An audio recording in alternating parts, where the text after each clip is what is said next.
ఛానల్కు స్వాగతం. మనం ప్రముఖ వైద్యులు డాక్టర్ జి సమరం గారు రచించిన సైన్స్ అనే పుస్తకం నుండి అనేక రకాలైన శాస్త్రీయ అంశాల గురించి తెలుసుకుంటున్నాం కదండి. ఈరోజు నిప్పుల మీద నడవడం అనేది మహత్యమా కాదా అనే అంశం గురించి తెలుసుకుందాం. డాక్టర్, మా వాడి పిచ్చిగాని నిప్పులు తొక్కితే కాళ్ళు కాలకుండా ఉంటాయా? నిప్పుల మీద నడవడం ఎక్కడో చూశాడట. ఇంకేముంది, నేను ఎందుకు నిప్పులు తొక్కలేనని మేమెవ్వరం చూడకుండా పొయ్యిలో ఎర్రగా బొగ్గులు కాలి ఉంటే వాటిని తొక్కి చూశాడు. అంతే, కాళ్ళు కాలడంతో ఒక్క గంతేసి బయటకు పరిగెత్తాడు అంటూ అమరేంద్ర 10 సంవత్సరాల కొడుకును డాక్టర్కు చూపించాడు. ఎవరైనా నిప్పుల మీద నడవగలిగితే అదంతా దైవమహిమని, నిప్పుల మీద నడవడానికి ముందు ఎన్నో రోజులు ఉపవాసం, జపం, స్నానాలు చెయ్యాలని అంటారు. దైవబలం లేనిదే ఇదేమీ సాధ్యపడదు. మా వాడి పిచ్చిగాని దైవోపాసన లేకుండా నడిస్తే కాళ్ళు కాలక ఏమవుతుందని ఆయన నిట్టూర్చాడు. మన సమాజంలో నిప్పుల మీద నడవగలగటం ఒక బ్రహ్మ విద్య అనే అభిప్రాయం ఉంది. దైవారాధన సందర్భాలలో, ముఖ్యంగా ముస్లింలు పీర్ల పండగ నాడు గొప్ప ఘనకార్యంగా నిప్పుల మీద నడుస్తారు. ఇలా నడవగలగడం దైవమహిమని చెబుతూ ఉంటారు. కానీ ఇందులో సత్యం లేదు. 1 గజం లోతు వెడల్పాటి గొయ్యి తీసి అందులో ఎత్తుగా 2-3 బండ్ల కట్టెల్ని వేసి 5-6 గంటల పాటు ఎర్రగా కాలనివ్వాలి. అలా కనకనలాడే బొగ్గును దళసరిగా బల్లపరుపుగా పరిచి దాని మీద ఎవరైనా ఎప్పుడైనా నడవచ్చు. ఆ నిప్పు కాలదు. కాలికి కాస్త వెచ్చగా అనిపించవచ్చే గాని బొబ్బలెక్కదు.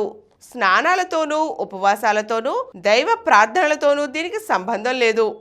ఇలాంటి అగ్నిగుండం మీద నడిచి నిప్పు కాలదని ఎవరైనా నిర్ధారణ చేసుకోవచ్చు. కనకనలాడే నిప్పు కాలకపోవడానికి కారణం అది చాలా వేడిగా ఉండటమే. మన చర్మం ఎప్పుడూ కొంత తడిగా ఉంటుంది. బయట వాతావరణానికి ఆ తడి ఆవిరైపోతూ ఉంటే కొత్త తడి చర్మం మీద ఏర్పడుతూనే ఉంటుంది. ఇలాంటి తడి ఎల్లప్పుడూ పాదాల కింద కూడా ఉండటం వల్లనే కనకనలాడే నిప్పుల మీద నడవడం సాధ్యపడుతోంది.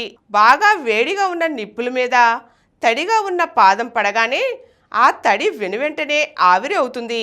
చర్మానికి నిప్పుకి మధ్య ఆవిరి ఒక తెరగా అడ్డుపడి చర్మాన్ని వేడి ఎక్కనివ్వదు. నిప్పు మీద నడిచేటప్పుడు ఎవరు ఎక్కువసేపు నిలబడి ఉండకుండా త్వరగా నడిచివేస్తూ ఉంటారు. కనుక ఈ ఆవిరి పొర అడ్డుగా ఉండటం వల్ల చర్మం కాలదు. ఆలస్యం అయితే మాత్రం చర్మం కాలుతుంది. నిప్పుల మీద నడిచేవాళ్ళు సాధారణంగా నీళ్లతో కాళ్ళు కడుక్కుంటారు. కనుక ఆ నీళ్లు ఆవిరి పొరగా ఏర్పడి రక్షణ కల్పించడానికి కూడా చాలా వరకు వీలు పడుతుంది. కనకనలాడే నిప్పుకి పాదానికి మధ్య ఏర్పడే ఆవిరి పొర చాలా పల్చనిదైనప్పటికీ అది ఎంతో శక్తివంతమైనది.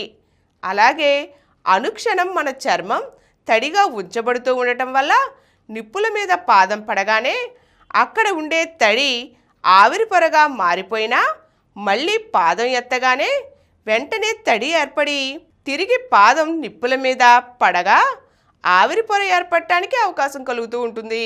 నిప్పుగుండం తగినంత లోతు లేకపోయినా, నిప్పులు తగినంతగా ఎర్రగా కాలి ఉండకపోయినా ఆ నిప్పుల మీద నడిస్తే కాళ్ళు కాలుతాయి. దానికి కారణం నిప్పుల మీద పాదం పడగానే పాదం క్రింద ఉండే తడి ఆవిరి పొరగా మారిపోయేటంత వేడిగా లేకపోవడమే. నిప్పుగుండం లోతుగాను బాగా వెడల్పుగాను ఉండి బుగ్గులు కనకనలాడుతూ ఉంటేనే కనురెప్ప పాటులో పాదం క్రింద ఉండే తడి ఆవిరి పొరగాను మారి పాదానికి రక్షణ కవచం అవుతుంది. బొగ్గులు వేడి తగ్గిపోయినా, నిప్పుల మీద బూడిదలాగా ఏర్పడినా కాలు కాలడం తథ్యం. వేడివేడి నిప్పుల మీద తడి పాదం పడగానే ఆవిరి పొర ఏర్పడటాన్నే ఫిజిక్స్లో గ్లామ్లైడ్ యాక్షన్ అని అంటారు. అయితే శాస్త్రీయ సత్యాన్ని గుర్తించక నిప్పుల మీద నడవగలగటాన్ని దైవమహిమగా పేర్కొంటారు. పైగా దానితో పాటు అనేక మూఢనమ్మకాలు ముడివేసుకుని ఉన్నాయి. ప్రముఖ నాస్తికవాది, సాంఘిక విప్లవకారులైన శ్రీ గోరా నిప్పు మీద నడవడం దైవమహిమ అనే దాన్ని తీవ్రంగా ఖండించి దాని వెనుక ఉన్న శాస్త్రీయ విషయాన్ని వెలుగులోకి తీసుకువచ్చారు. పైగా అనేక చోట్ల మూఢనమ్మకాలను ఖండిస్తూ సభలు ఏర్పరిచినప్పుడు నిప్పు గుండాలను ఏర్పాటు చేయించి తాను స్వయంగా నడిచి చూపించి తనతో పాటు ఇంకా అనేక మందిని నడిపించి ఇందులో దైవ మహత్తు లేదని నిరూపించి చూపించారు. గోరా మాదిరిగానే మనం కూడా ప్రతి విషయం తెలుసుకోవడానికి ప్రయత్నిద్దాం. ఈరోజు మనం నిప్పుల మీద నడక దైవ మహత్యం ఎందుకు కాదో తెలుసుకున్నాం కదండి. మరో చక్కని అంశంతో మళ్ళీ కలుద్దాం. ఈ కార్యక్రమం మీకు ఎంతో నచ్చింది కదా.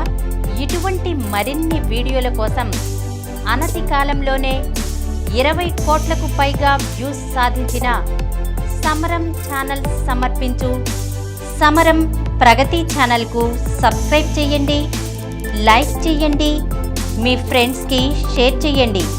అలాగే ప్రక్కనున్న గంట సింబల్ని ప్రెస్ చేయడం మర్చిపోకండి.